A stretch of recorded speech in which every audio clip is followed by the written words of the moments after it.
सर्दियों की दोपहर थी। आसमान धुंधला था और चारों ओर जैसे किसी ने उदासी का पर्दा डाल दिया था। शहर की हलचल से दूर आरव और उसकी पत्नी रीना अपनी कार से पहाड़ों की ओर बढ़ रहे थे। आरव एक लेखक था, लेकिन पिछले कुछ महीनों से कुछ भी नहीं लिख पा रहा था। उसके भीतर एक अजीब सी बेचैनी थी, जैसे कोई आवाज हर वक्त उसके दिमाग में फुसफुसा रही हो। तुम खत्म हो चुके हो, तुम्हारे शब्द मर चुके हैं। रीना बार बार कहती थी कि कुछ दिन शांति चाहिए, हमें कहीं दूर जाना चाहिए। तभी किसी पुराने दोस्त ने उन्हें शहर के बाहर पहाड़ों के पास एक पुराना बंगला किराए पर दे दिया, जिसका नाम था महर विला। आरव ने सोचा, शायद यही मुझे मेरी नई कहानी मिलेगी। जैसे ही वे बंगले के पास पहुंचे, तेज हवा का झोंका आया। पेड़ों की शाखाएं ऐसे हिल रही थी जैसे कोई उन्हें घर की तरफ खींच रहा हो। बंगला पुराना था, पर बहुत बड़ा था। पत्थर की दीवारें, लकड़ी की खिड़कियां और चारों ओर सूखी घास थी। गेट पर लगे बोर्ड पर नाम लिखा था, महर विला, सन 1930।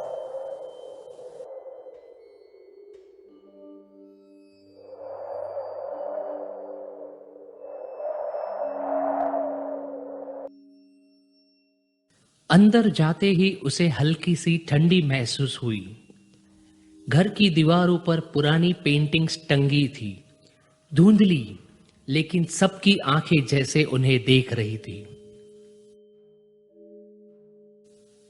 लकड़ी की सीढ़ियां चरमराई और ऊपर से किसी के चलने की धीमी आहट आई। आरव ने पीछे मुड़कर देखा, पर वहां कोई नहीं था।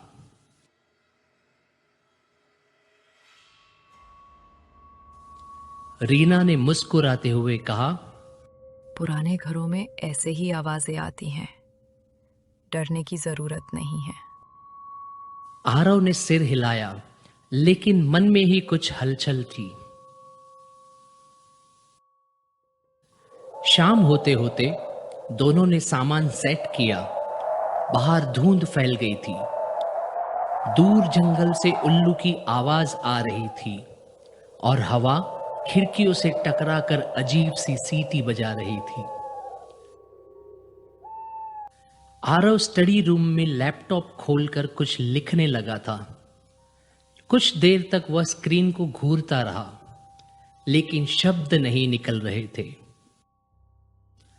अचानक उसके पीछे से आवाज सुनाई दी, तुम फिर लिख रहे हो?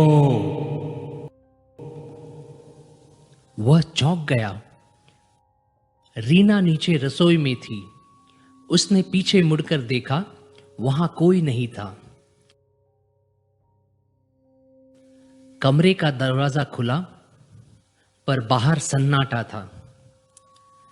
थोड़ी देर मन ही मन में सोचकर आरव खुद से बोला, मुझे बस आराम चाहिए। उसने खिड़की से बाहर झांका। धुंध के बीच एक परछाई दिखी। कोई पेड़ के पास खड़ा था। सफेद साड़ी या शायद धुंध। उसे कुछ समझ में नहीं आया।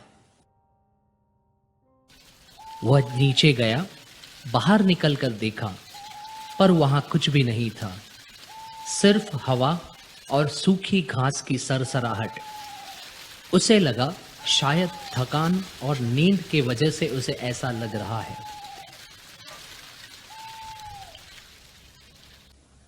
रात को खाना खाते वक्त रीना ने कहा, ये घर बहुत पुराना है, पर बहुत शांत है ना? हाँ, लेकिन यहाँ अजीब सी गंध है, जैसे दीवारों में कुछ सड़ रहा हो। पुराने घरों में सीलन होती है, लेकिन उसी वक्त ऊपर से किसी चीज के गिरने की तेज आवाज आई। दोनों ऊपर भागे। स्टडी रूम में टेबल पर रखी पुरानी किताबें जमीन पर गिर गई थी।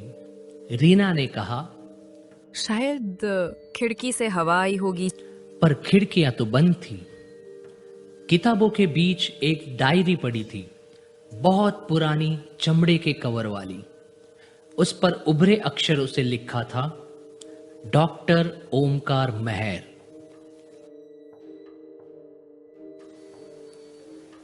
आरव ने उसे उठाया।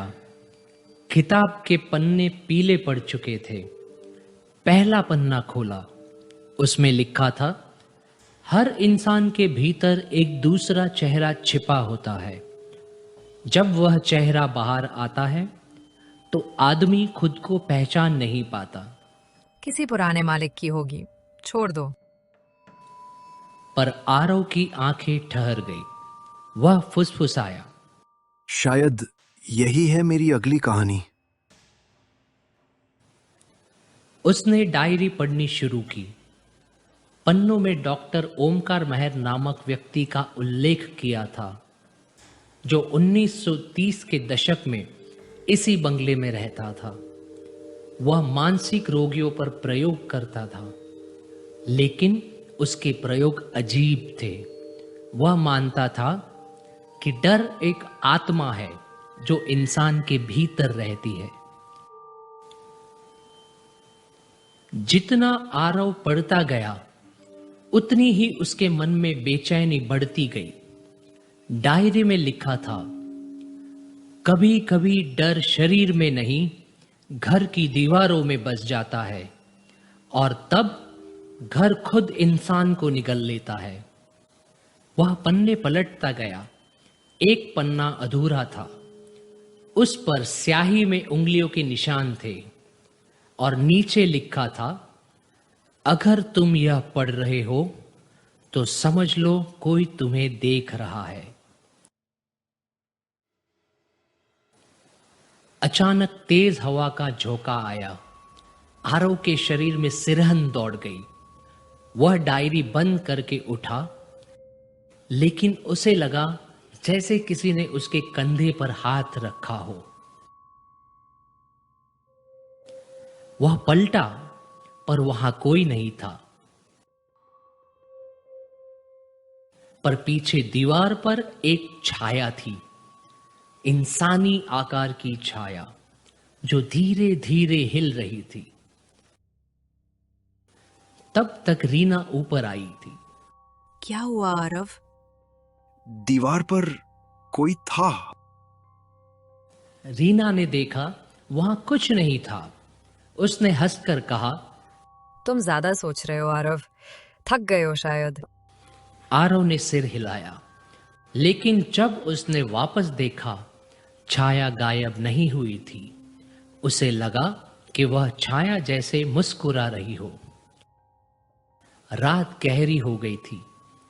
आरव सोने की कोशिश करता रहा, पर नींद नहीं आई। कानों में फुसफुसाहट गूंज रही थी, तुम्हें मेरा सच जानना होगा। वह उठ के स्टडी रूम में गया और डायरी फिर खोली। अंदर एक तारीख लिखी थी, 12 नवंबर 1930, और नीचे लिखा था, आज मेरा आखिरी प्रयोग पूरा हुआ।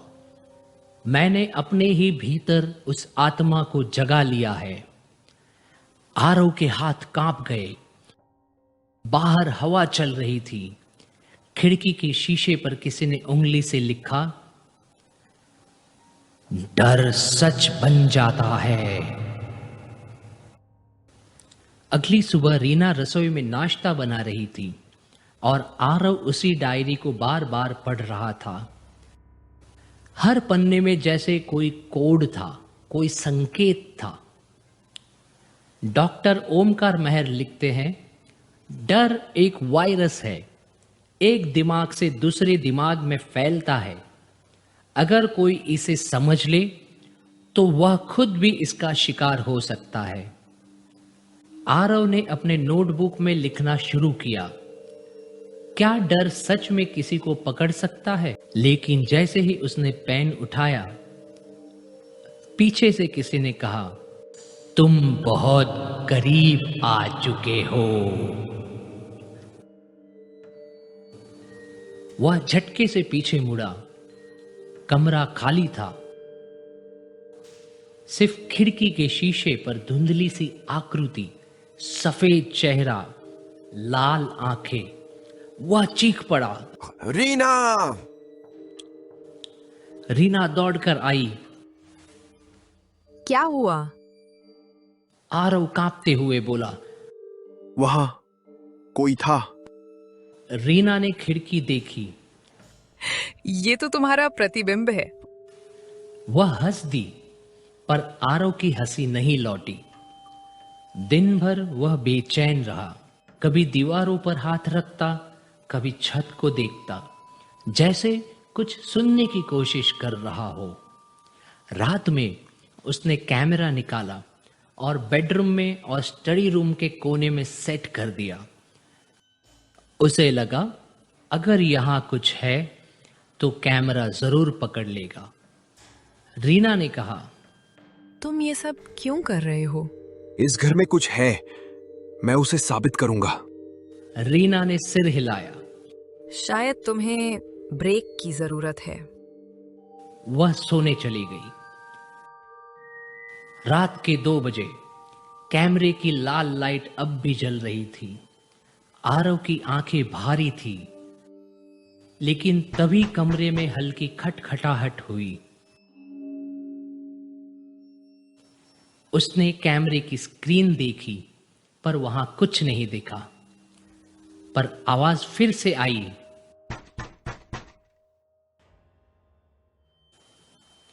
वह उठकर बाहर गया। कॉरिडोर में अंधेरा था। लाइट ऑन की, लेकिन फ्यूज उड़ चुका था। अब सिर्फ उसके मोबाइल की टॉर्च जल रही थी। धीरे धीरे वह उस आवाज के पीछे पीछे बंगले के बाहर चला गया।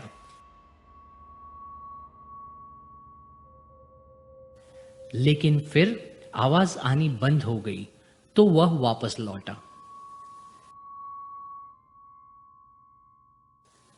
लेकिन जैसे ही वो अंदर आया, उसे वापस कोई आवाज सुनाई दी।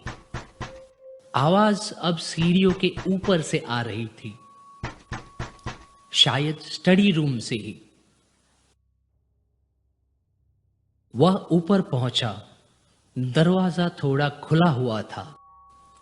कमरे में वही पुरानी डायरी रखी थी, लेकिन अब खुली हुई थी। उस पर लिखा था, अगर तुमने इस डायरी को पढ़ा है तो अब डर तुम पे हावी हो चुका है। आरव के पैर जम गए। उसने डायरी बंद करनी चाहिए, लेकिन किसी ने जैसे उसका हाथ पकड़ लिया हो, ठंडी बर्फ जैसी पकड़।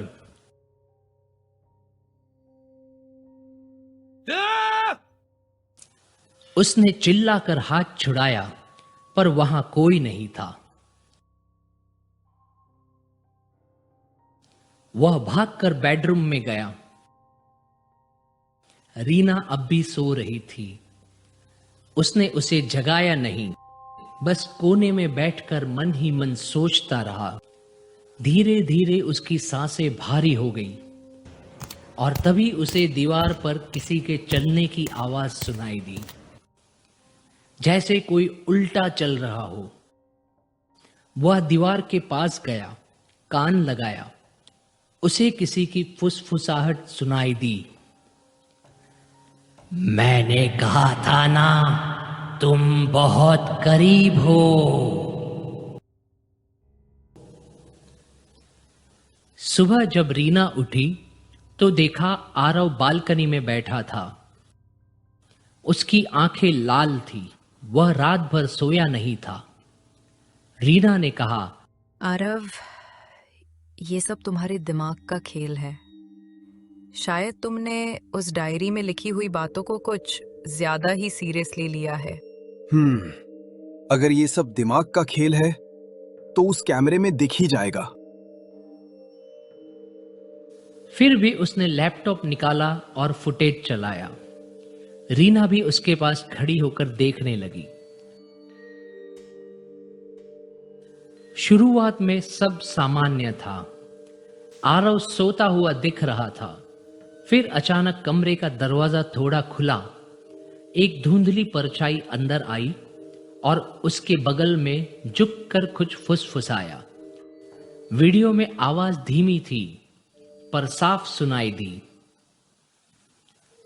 तुम्हारा शरीर अब मेरा है। रीना की सांसें रुक गई। आरव बोला, देखा, यही है वो। ये एडिटेड हो सकता है। नहीं, ये हकीकत है। अब वो मेरे शरीर पर काबू पाना चाहता है। रीना डर गई। उसने कहा, हमें शहर वापस जाना चाहिए। लेकिन आरव ने वापस जाने से मना कर दिया। नहीं, अभी नहीं। मैं इस घर का सच जानकर ही जाऊंगा। उसने फिर डायरी खोली। अब पन्ने खाली नहीं थे। हर पन्ने पर उसका नाम लिखा था, आरव, आरव, आरव। वह पीछे हट गया। रीना ने किताब उठाई, मगर जैसे ही उसने छुआ, पन्नों से धुआं निकलने लगा और धुएं में किसी की परछाई दिखी, सफेद सी। आरव चिल्लाया। डॉक्टर ओंकार मेहर। वह आकृति धुंधली होते गई और गायब हो गई। रीना कांपती हुई बोली, हमें तुरंत निकलना होगा। आरव चुप हो गया। वह कुछ नहीं बोला। चारों ओर सन्नाटा था। अचानक दीवारों से वही खटखटाने की आवाज आई, लेकिन इस बार ऐसा लग रहा था जैसे दीवारें हिल रही हैं। हवा जोरों से चलने लगी थी। दीवारों में इंसानी चेहरों जैसे निशान दिखने लगे। ये क्या है? आरव बोला, ये लोग, यही तो है जिन पर डॉक्टर ने प्रयोग किया था। रीना ने आरव का हाथ पकड़ा, लेकिन उसने झटक दिया। रीना को ऐसा लगा जैसे वो आरव नहीं कोई और है। उसकी आंखें बिल्कुल अलग थी। चेहरे के हाव भाव बदल चुके थे। यह सब देखकर रीना बेहोश होकर गिर गई।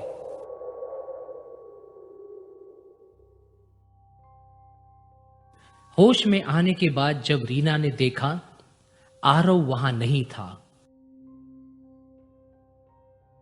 उसने पूरे घर में ढूंढा, लेकिन वो कहीं नहीं दिखा।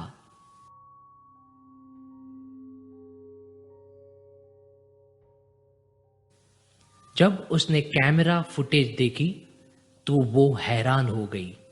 उसमें सिर्फ वही थी, आरव कहीं था ही नहीं। उसके साथ क्या हो रहा है वो समझ नहीं पा रही थी। रीना चुपचाप एक कोने में जाकर बैठ गई। वो रोए जा रही थी। उसका सर दर्द से फटा जा रहा था। वहीं बैठे बैठे उसकी आंख लग गई।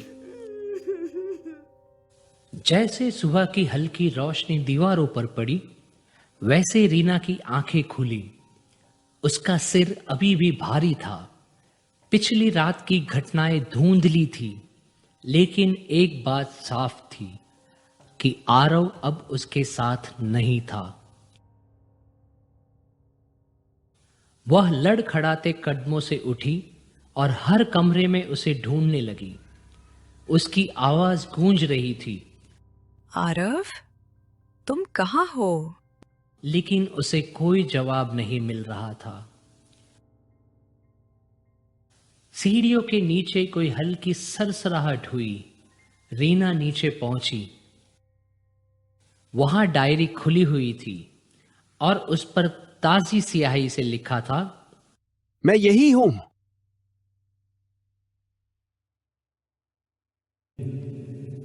रीना के हाथ कांप गए। उसने डायरी उठाई। अचानक एक पन्ने पर साफ शब्द बने, सच्चाई जाननी है तो गांव जाओ, पुराने मंदिर के पीछे। रीना को कुछ समझ नहीं आया, लेकिन वह अब डरी नहीं थी। वह चाहती थी कि इस सब का अंत हो। उसने बैग उठाया और घर के बाहर निकल गई।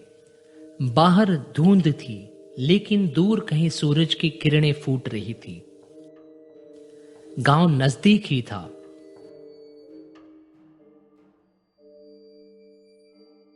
जब रीना वहां पहुंची, तब एक बूढ़ी औरत उसके पास आई और बोली, तुम उसी घर में रहती हो? हाँ, महल विला में। क्या आप उस घर के बारे में जानती हैं? बूढ़ी औरत के चेहरे पर डर उतर आया।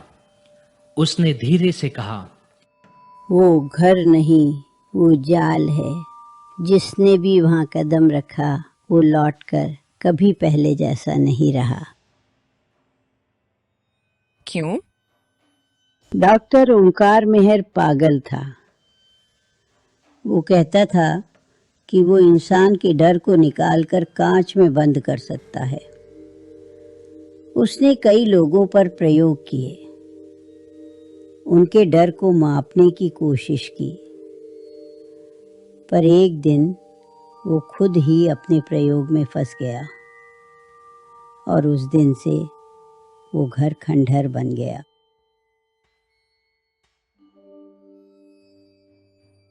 रीना की सांसें तेज हो गई।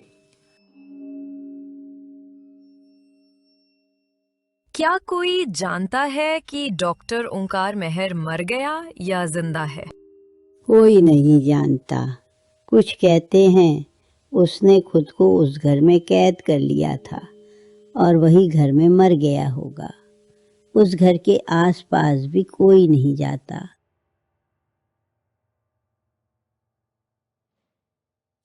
रीना कांपती हुई वापस घर की ओर चली गई।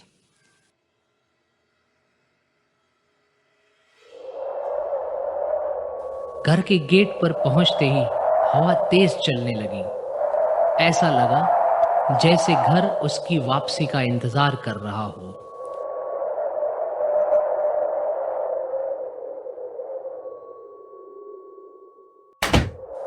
अंदर घुसते ही दरवाजा अपने आप बंद हो गया। रीना ने कांपती आवाज में कहा, आरव, अगर तुम हो तो सामने आओ। उसी वक्त ऊपर के कमरे से किसी के चलने की आवाज आई।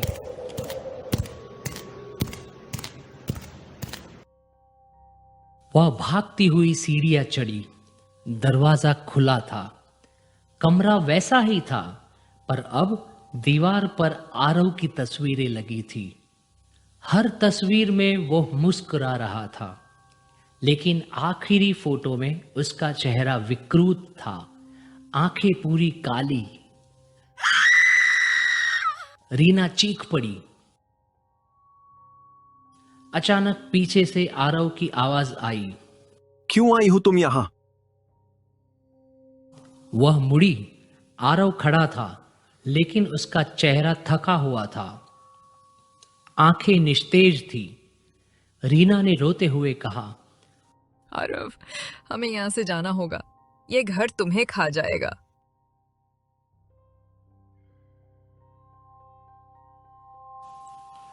वह मुस्कुराया। मैं जा नहीं सकता। मैं इस घर का हिस्सा बन चुका हूं। रीना ने उसके पास जाकर उसका चेहरा छुआ। उसकी त्वचा ठंडी थी, बिल्कुल बर्फ जैसी।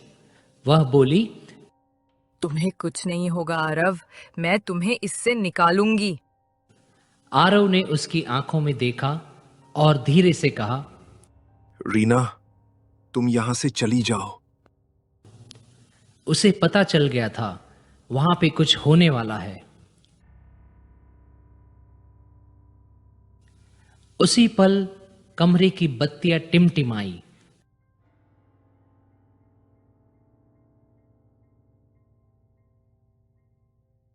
रीना पीछे हटी और देखा दीवार पर वही सफेद आकृति उभर आई, डॉक्टर ओमकार मेहर की। वह बोला, तुमने उसे चुराने की कोशिश की, लेकिन वह शरीर अब मेरा है। वह मेरे प्रयोग का अंतिम हिस्सा है। रीना चिल्लाई, तुम मर चुके हो।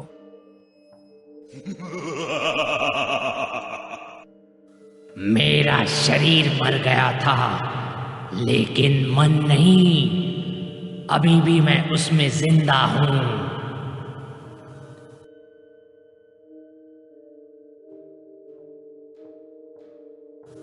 आरव धीरे धीरे उसके पास गया, जैसे किसी अदृश्य धागे से खींचा जा रहा हो। उसने आरव के शरीर को अपने वश में कर लिया था। रीना ने रोते हुए कहा, आरव, उसकी बात मत सुनो। वो मुझ में है रीना, मेरे शरीर में है। रीना ने देखा उसके चेहरे की मांसपेशियां कांप रही थी, आंखें पूरी तरह सफेद हो चुकी थी। वह पीछे हटने लगी, कमरे में अंधेरा फैल गया।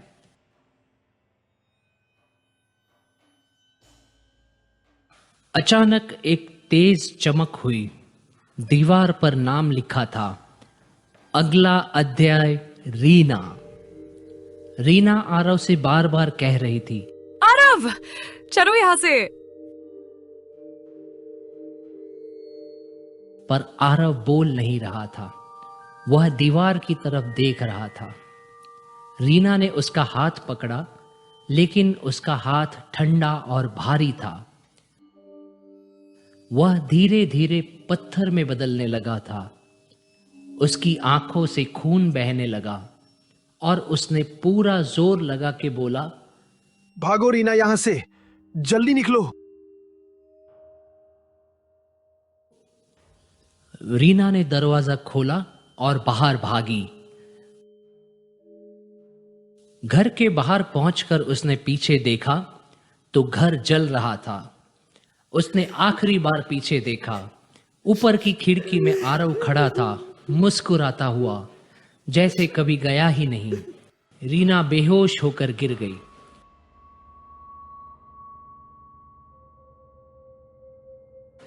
जब उसकी आंखें खुली, वह अस्पताल में थी। एक पुलिस अफसर उसके सामने बैठा था। मैडम, क्या हुआ था कल? पुलिस अफसर ने बताया कि कुछ गांव वालों ने दूर से देखा कि घर जल रहा है। फायर ब्रिगेड के वहां पहुंचने तक बहुत देर हो चुकी थी। वो कहाँ है? वो था घर के अंदर। वहां कोई नहीं था और वो घर कल रात आग में पूरी तरह से जल गया। रीना चौंकी और चिल्लाई, क्या? जल गया? हाँ, लेकिन अजीब बात यह है कि पंचनामा में लिखा है कि घर के अंदर एक आदमी की पत्थर की मूर्ति दिखी थी। रीना की सांसें रुक गई। आरव, कौन? मैं वहां जाना चाहती हूँ। मैडम, वहां अब कुछ नहीं बचा है। फिर भी रीना वहां चली गई। वहां कुछ नहीं बचा था, सब जल के राख हो चुका था। मेहर विला अब खत्म हो चुका था। वहां पहले जैसा डर का माहौल नहीं था। शायद डॉक्टर ओमकार मेहर के प्रयोग पूरे हो चुके थे, लेकिन आरव अब उसके साथ नहीं था। वह दूर से ही सब देख रही थी, एकदम शांत थी। अब उसके पास कुछ नहीं बचा था। वह बस वापस शहर जाने के लिए मुड़ने ही वाली थी, तब उसे आरव की परछाई दिखाई दी। शायद आखिरी बार रीना से मिलने आया था। उसके चेहरे पर मुस्कुराहट थी, रीना को बचा पाया उसकी खुशी साफ झलक रही थी। रीना ने आवाज दी, आरव। वह उसके पास जाने ही लगी थी कि उसने दूर से ही हाथ हिलाया और फिर गायब हो गया। रीना कुछ नहीं कर सकती थी। वह रोते हुए भारी मन से वापस शहर लौट गई।